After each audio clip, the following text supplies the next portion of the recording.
આજે એટલે કે તારીખ 8/1/2026 અને લગભગ 1:45 વાગ્યાની આસપાસનો આ સમય, રાત્રિનો સમય, આજે ભારતીય જનતા પાર્ટી સાથે જોડાયેલા અમુક અસામાજિક લોકોએ આમ આદમી પાર્ટીની જે જનસભા થવા જઈ રહી છે એ જનસભાની કોપી મારી પોતાની રીતે બેનરો બનાવી અમારા નેતાઓ એમના ફોટાઓ મોફ કરી એમના માથા ઉપર ટોપી લગાડી અને બેનરો બનાવી અને લોકોને ઉશ્કેરવાના પ્રયાસો કર્યા, વિસ્તારમાં વૈમનસ્યતા ફેલાવવાના પ્રયાસો કર્યા અને તમામ લોકોએ ખુલ્લેઆમ સોશિયલ મીડિયાના માધ્યમથી ધમકી આપી કે જેવી રીતે દર વર્ષે રાવણને બાળવામાં આવે છે એવી જ રીતના અમે આવતીકાલે આમ આદમી પાર્ટીના નેતા ગોપાલભાઈ ઇટાલિયા અને અન્ય નેતાઓનો વિરોધ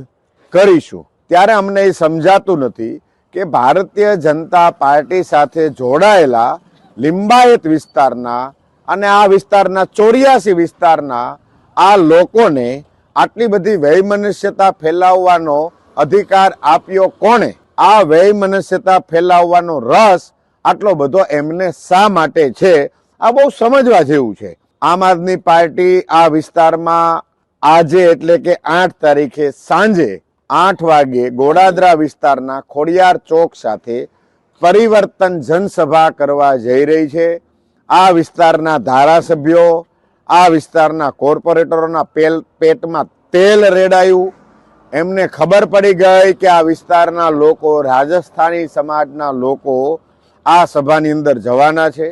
મહારાષ્ટ્રના મરાઠી સમાજના લોકો આ સભામાં મોટી સંખ્યામાં જવાના છે. ઉત્તર ભારતીય લોકો જે આ વિસ્તારની અંદર રહે છે એમની અંદર પણ આમ આદમી પાર્ટીને લઈ અને ખૂબ જ લોકપ્રિયતા વધી છે, એ લોકો પણ જવાના છે.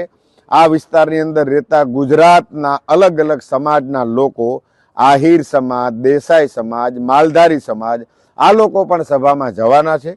એટલે કોઈ પણ હિસાબે, કોઈ પણ ભોગે આ સભાને રોકવામાં આવે, આ સભાને ડિસ્ટર્બ કરવામાં આવે, લોકોની અંદર ભયનો માહોલ બનાવવામાં આવે, આ આશય સાથે અમુક અસામાજિક લોકો એમણે વૈમનસ્યતા ફેલાવવાના પ્રયાસો કર્યા છે.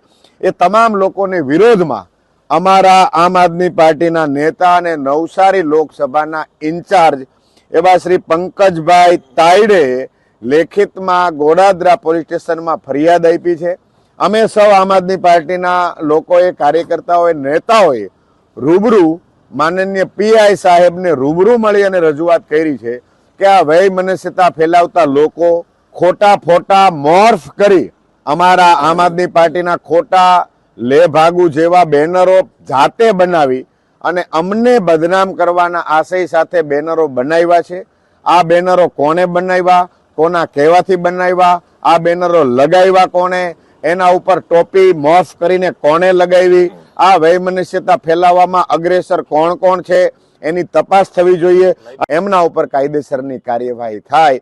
એ આજે અત્યારે મધરાત્રે આમ આદમી પાર્ટીના અમે સૌ આગેવાનોએ ફરિયાદ કરી છે. પંકજભાઈ તાયડેએ પોતે લેખિતમાં ફરિયાદ કરી અને ફરિયાદી બન્યા છે. અમે એવી આશા રાખી છીએ કે લોકશાહીના ચોપડે લખાયેલા ચોપડા, એમના નિયમો, એમના કાયદા, શાસક હોય કે વિપક્ષ હોય, કોઈ પણ વ્યક્તિ હોય, તમામ માટે એક જ સરખા લાગુ પડે છે.